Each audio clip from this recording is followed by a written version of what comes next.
Hey, All right, I believe we're live now. So I will cool. say hello to everybody. This is Sam from Newton Public Library.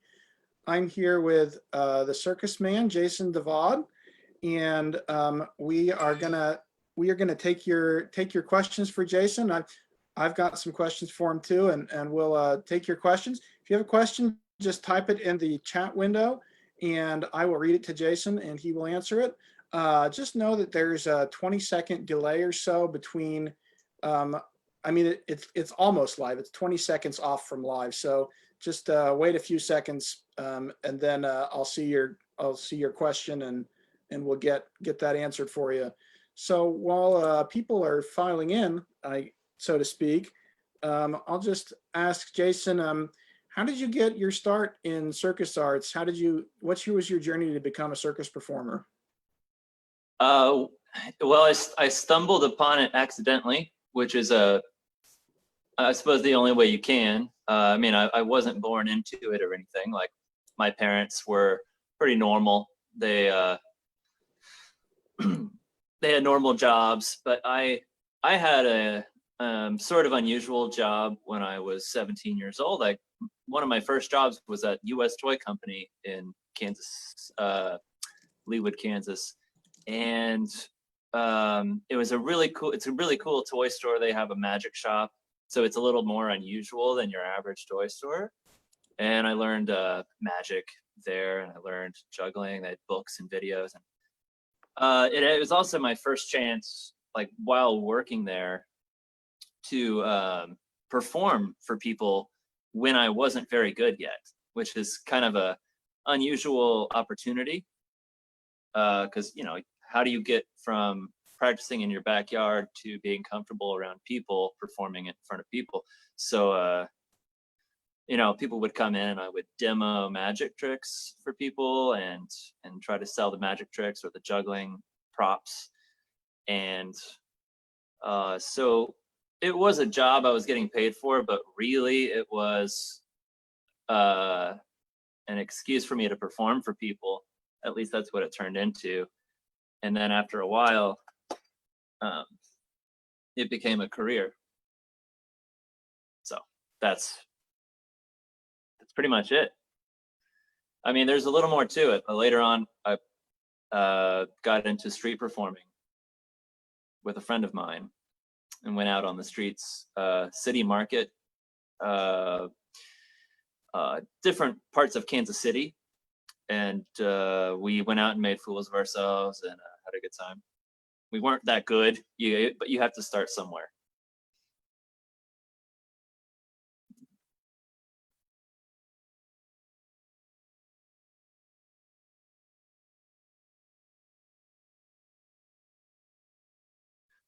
Okay, I can't hear you. Oh, yeah, sorry, I turned on the mute again. I forgot to turn it Oh, off. okay. But also, I see a few people have joined us on the live chat. If you have a question for Jason, please just Cool. type it in, and I will relay it to Jason. We're on a little bit of a delay, but that's what I'll do. So yeah, so it sounds like you had a great opportunity there. Yeah, yeah. Can you kind of remember, like, I don't know, what was like the first really cool trick, magic trick or circus trick that you learned and got excited about having mastered? Well, for juggling, it's almost always the 3-ball cascade, which is the first juggling pattern you learn. I actually just made a how-to video recently. You could probably find on my Facebook page on how to juggle, but I knew that after learning how to do the basic pattern that I would later want and be able to learn all of the different patterns and the more complicated patterns and how to juggle more objects. As far as magic, the Silk Vanish, the classic Silk Vanish, was one of the ones I enjoyed the most, along with the cups and balls. It's still my favorite. You'll actually see that in the video that that we showed. And that's a lot of fun. The cups and balls, it kind of blends a little bit of juggling with magic, in my opinion, because some of the sleight of hand I use is it takes a little momentum or it takes a little dexterity. So I enjoy that very much. And it's a game, so it's fun. There's a lot of interaction with the audience. So. Oh, you're on mute again. Darn it. Okay. You'd think I'd have mastered this by now, but with the juggling, I guess I imagine at your shows and stuff, you know, of course you've come into the Newton and done the live show and at least once in the past, right? I'm new here myself, Yeah. but Yeah, I believe it was once. yeah. So I guess I don't know. Do you kind of you know show stuff to? I don't know. Do kids ask you how to juggle? Like how do you get somebody started on juggling? Not usually. I have taught juggling and I've taught balance workshops. I've taught workshops on how to perform, even, which is kind of its own subset of skills Mhm. that you would apply to any performance or any prop. But yeah, as far as learning how to juggle, you know, with juggling, it's like 10% technique, 90% practice. So you don't need a lot of instruction. Learning something like how to do how computers work, or learning how to read when you first learn how to read, that can take a little bit of time, and you just get better at it over time. Juggling is kind of the same way, I suppose. You just learn you sort of learn the alphabet, I suppose, the basics, and then you can almost just take it away on your own from there. You can be infinitely creative, and it's all about how much time you take to do it. So it might take 5 to 10 minutes to explain how to do 3 balls, but it takes hours to master it. And most of that is just like standing there and doing it and kind of having fun and playing some music and just having a good time, and that really helps you do it longer. It helps practice sessions go by more smoothly, and it makes it feel like more fun than practice or work.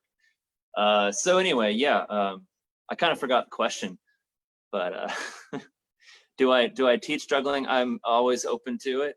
Most jugglers that you meet are usually very excited to teach you how to juggle. I've found the Kansas City Juggling Club here in Kansas City.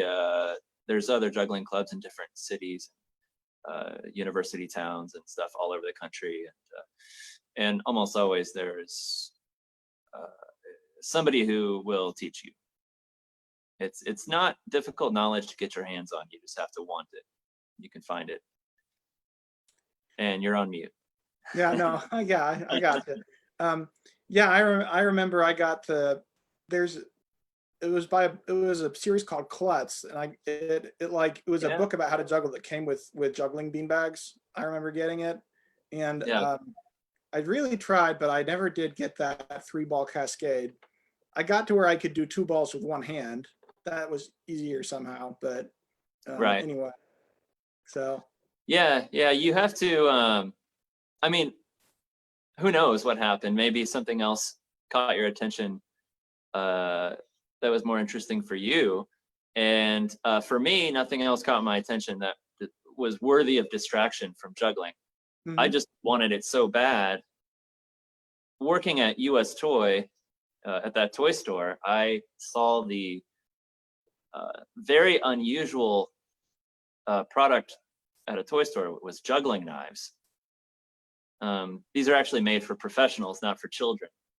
But they sold them there to professional performers. And I saw them there under the glass case. And while I was juggling 3 balls, I was thinking about how someday I'll be ready to juggle those knives. And so that I just thought, man, that would be so cool to be able to do that. And that was enough of an incentive for me to stick with it until I got it. Yeah, and of course, you know, some people are more, you know, it's easier for some people to learn juggling, and it's easier for some other people to learn other things. So part of it is just how we're wired. Mm-hmm. And I guess that kind of, in the video, which by the way, anybody who's watching you, it's go to our video page on Facebook and you can still watch it on replay. The great video that Jason put together for us of a lot of his different acts. You do some things that look pretty dangerous, like the eating fire, and I can't remember if you actually juggled knives specifically, but stuff with fire, stuff with knives, really tall unicycle that you could fall off of. I guess just and I mean, obviously it's safe for you because you learned how to do it, but how do you kind of overcome or get to the point where you can do these things that look really dangerous in a way that's safe? Uh, well, part of the answer is always that it's not 100% safe, no matter what you do. There's always a element of risk that I cannot escape, no matter how good I get, no matter how many precautions I put in place. What I can do is practice everything to the point of muscle memory. Muscle memory being like when you walk down the street, you're not thinking about your legs moving. You're just walking. You're not thinking about it. And that took a long time for you to get good enough at walking to, you may not remember, but it took a while to learn how to walk originally. And so treating juggling that same way, starting at square one and doing it long enough that you don't have to think about it. So for example, with juggling fire on a unicycle, that's two different skills. That's like, walking and chewing gum at the same time. But you just have to get really good at each one individually. Really good at juggling. For example, with juggling, I learned how to juggle 3 clubs for 10 minutes without dropping. And that's a long time to just stand there and juggle the same pattern over and over again for 10 minutes. I also learned how to do it with my eyes closed. I can't do it as long, but I can do it because muscle memory is so strong. I don't even need the visual cue of being able to see. And then the unicycle as well. I'd spend, sessions on the unicycle doing what's called an idle, which is kind of like running in place, but on a unicycle where you're just kind of staying in one spot. It's called an idle. And that takes its own amount of time, I don't know how long it takes, hours, but it takes a long time to get comfortable. There's learning it, and then there's getting comfortable, and that takes a lot longer. So, but once you're comfortable with both, then you can put them together, make yourself uncomfortable again, and it's difficult again. And but it's easy because you're doing 2 skills that you're already so good at, and that took a long time for each skill. But it's like putting 2 puzzle pieces together that you've worked really hard on each one for. So as far as the danger is concerned, I used to burn myself actually a lot more often, and just after I've been doing this for over 15 years, and I just burn myself a lot less now. I used to burn myself kind of like a cook might burn themselves with a frying pan or something. So it's kind of part of the job. The idea is to keep all of the injuries very small. And I don't recommend doing any. Right. Yeah, like for example, unicycling, you can, ride a smaller unicycle, a regular size unicycle. For juggling, you can juggle clubs or balls, which are not sharp or hot. You can, for the fire dance, instead of actually dancing with fire, you can use a staff, like a broomstick or something. If you're outside with good clearance, you're not going to hit anyone or anything. For the fire poi, you can you can buy poi that is a poi of the swinging things. I used a ball of fire on the end of a chain. Anyway, there's a non-fire version of those with ribbons or with whatever you want to find, a ball and a sock. And you can get good at any of these skills without doing it dangerously. Only after mastery do we add the fire or the danger. Yeah. Yeah. And I did see in the video, which again, people can go back and watch. You showed something that kids could try with maybe like a broomstick handle and Oh yeah. balancing that on your hand. I remember doing that. It's kind of fun to get the hang of that. And that kind of, I guess, builds up to the more advanced balancing stuff that you do. Yeah. Yeah, and that's kind of like juggling. Once you get the basic principle, which is to always look at the top of the stick, you just apply that same principle to balancing it instead of just on your hand up to your chin or your nose or your shoulder or your elbow or your Mhm. knee or your foot, or you can balance it on your chin and do sit-ups, or Oh, the possibilities are endless. But it's all the same principle. It's all the same thing. You're just learning different ways of doing it, And again, the analogy of walking can be applied because, you learn how to walk before you run. You learn how to walk before you skip or dance or do anything else. So same thing goes for juggling and for balancing, mhm. which, by the way, is just useful. Being able to balance things. It's useful for, a waitress or a waiter, they have to balance the drinks. They have to be dexterous. So these things are all very just sort of basic human movement skills that are good to play with. And yeah, and you don't have to, the beauty of it is you don't have to go buy expensive stuff. A lot of this stuff is so old, ancient, and simple that you can just use a stick, or you can juggle tennis balls, or you can juggle hacky sacks, or whatever you want. And it's not that hard to find stuff. Yeah. Cool.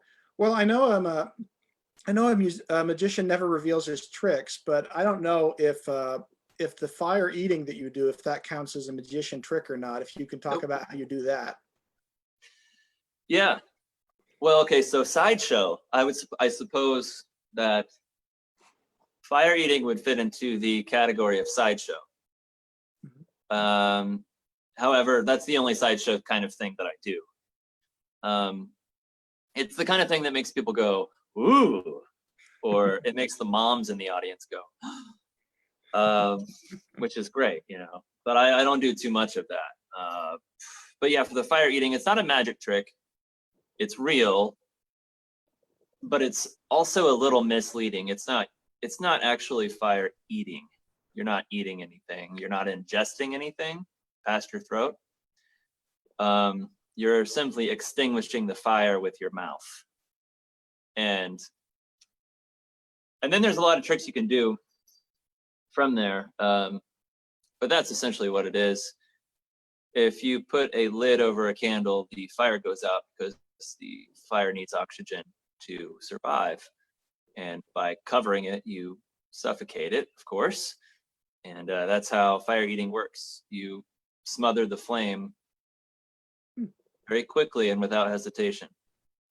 But I actually bought a book on it a long time ago when I first learned it, and read up on it. And I knew a couple people that did it, learned from them a little bit, some tips and tricks. And there's a lot of wrong ways to do it. So keep in mind, don't try it at home. But as far as magic is concerned, there's no magic with that one, though it does feel magical, I would say. Some of the things, the actual fire eating routine that I would normally perform, the full routine is sort of magical in the presentation of transferring the flame, moving the hands around, and eating the fire. It has sort of a magical feel to it. And a lot of the sleight of hand I learned translates over to the fire eating and other things I do. The performance aspect. There's a cat. Oh, hello. Hello. What's your cat's name? That's Tipsy. Tipsy. For Hi, tips. Tipsy. Cool.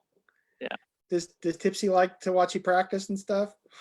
Yeah, she likes it when I stretch and do handstands. Mm-hmm. She comes and she walks between my hands when I'm upside down. Oh, that's funny. Doing a handstand. Yeah. Hmm. Yeah, she's She's very sweet. Yeah.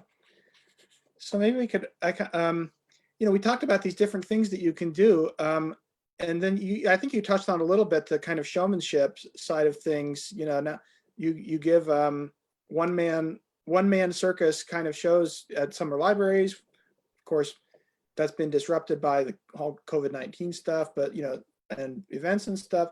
So how have you kind of developed your showmanship and ability to string these all together into a show?